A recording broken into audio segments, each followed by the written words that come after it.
I have frequently had this observation made to me in the most pompous manner by some little minister. "Oh, sir, I feel the danger of your position, and I always make it a matter of prayer to God that you may be kept humble." I am exceedingly obliged to the gentleman, but I am sure I could make it a matter of prayer for him that he might be made humble once in his life by way of a change, for he had never yet known what humility was as far as he was personally concerned. Now, you know very well that it is just as easy for a man to be proud in his rags as my Lord Mayor in his gold change. There is many a costermonger riding in his little cart quite as vain as my lord who rides in a gilded coach. Indeed, I dare say he, the last one, feels very little pride, but very great shame at having to make himself so ridiculous. You may be a king and yet be humble. You may be a beggar and yet be proud. You may be great and yet little in your own esteem. You may be little, and yet you may be greater in your estimation than those who are the greatest. See to it, then, that your low estate does not make you proud any more than your high estate. Again, success often has a very sorry influence upon humility. The man was humble before his God till God had given him the great victory over the Moabites. But then his heart was lifted up within him, and the Lord forsook him. When he was little in Israel, he bowed before the Most High. When he became great, he exalted himself. Great success is like a full cup. It is hard to hold it with a steady hand. It is swimming in deep waters. There is always a fear of being drowned there. It is standing on the top of the pinnacle of the temple, and Satan often says, "Cast thyself down." But on the other hand, want of success has just the same tendency. Have you not seen the man who could not get a congregation, and who insisted upon it that it was because he was a better preacher than the man who did? I read sometimes a magazine, the doctrine of which is this: if you want to be a good preacher, you must preach according to the skeletons which are given you in this magazine. There are some who do this, but still find their chapels empty. Then, says the magazine, with all complacency, the men that get the congregations are always the weakest men. They are always the men who have the least mental power, while we, who have but a few, a mere handful, we are the intellectual people. The mob always will, they say, run after the foolish men.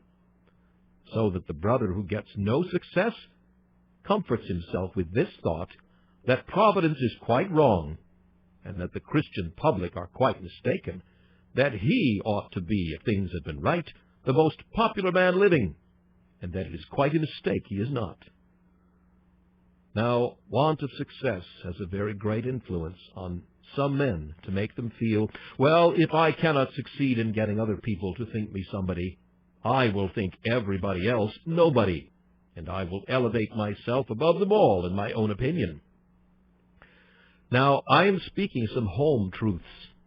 I have received a great deal of advice myself, and I think I may sometimes take the liberty of giving it to others.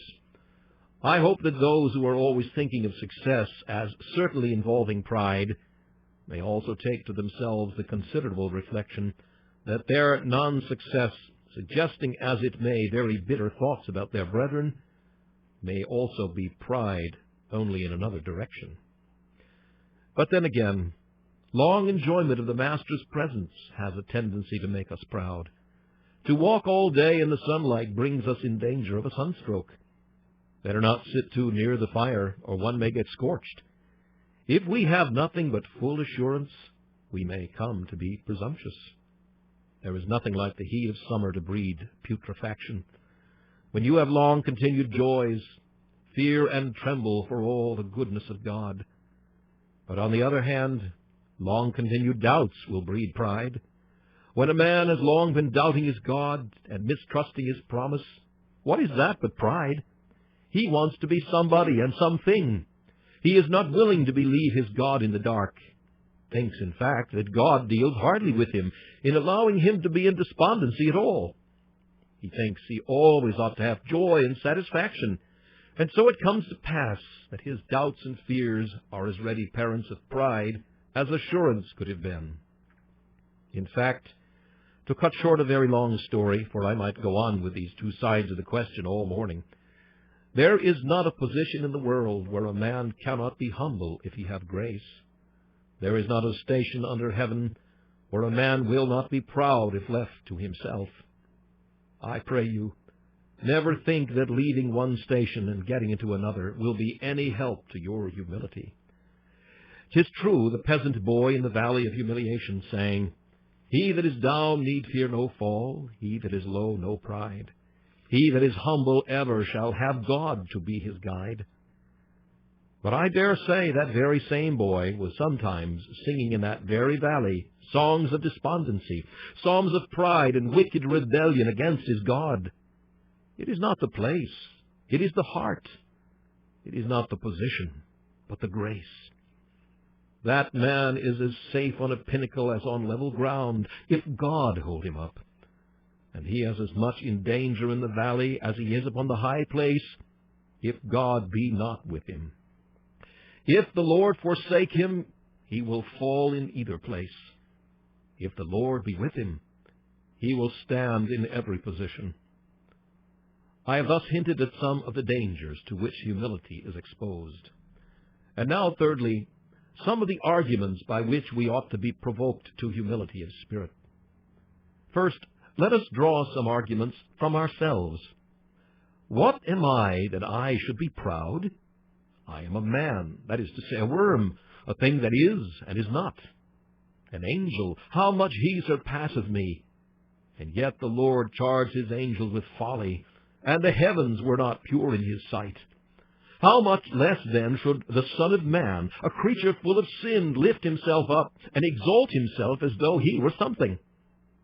Verily, man at his best estate is altogether vanity, his life a dream, an empty show.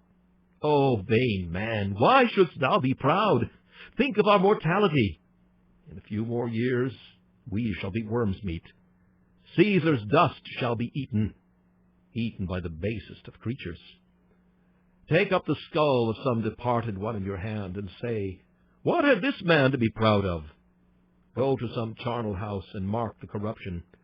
Look on some body which has been buried but a little while, what a heap of loathsomeness. And yet you and I carry about with us the elements of all that putridity, the food of all that rottenness. How then dare we be proud? I have at home a picture which is so admirably managed that when you look closely at it, you see two little boys in the bloom of youth at play, enjoying each other's company. If you go some distance from the picture, the outlines get more and more indistinct, and standing some few yards away from it, it turns into a death's head, with vacant, empty eyes, and the bones of the skull and the jaws, a perfect death's head. Now, this is just ourselves. When we are looking with our poor short sight of time, we look like fair beings that are full of life. But stand at a scriptural distance and view these things, and you soon perceive that we are nothing after all but death's heads. What right then have we to be proud?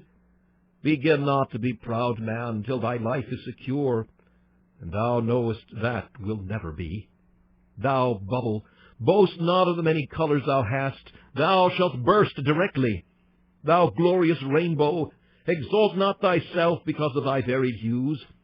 When the sun withdraweth his light, or the cloud removeth, thou art gone. O thou fleecy cloud, that art so soon to burst on the earth and be dissipated forever, think not of thyself and thy fleecy glories, for thou shalt soon depart and be gone. Every time your humility gives way, and your pride lifts up its head, think that you are mortal, and the skeleton may teach you humility. But there is a yet stronger argument than this. What are you but depraved creatures? When the child of God is at his best, he is no better than a sinner at his worst, except so far as God has made him to differ. There goes John Bradford, but for the grace of God. Nay, there goes Paul to curse, if not for the grace of God. There goes Peter to be a Judas, unless Christ shall pray for him that his faith fail not. a sinner saved by grace and yet proud? Out on such impudence!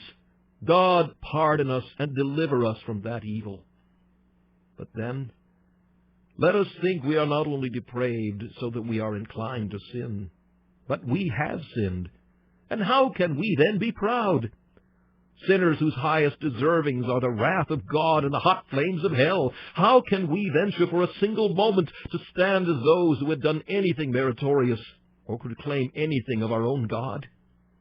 Verily, you and I may stand up today and say, What is man that thou art mindful of him, or the Son of Man that thou visitest him? The more we think of ourselves, if guided by God's Spirit, the more reasons we shall find for serving God with all humility.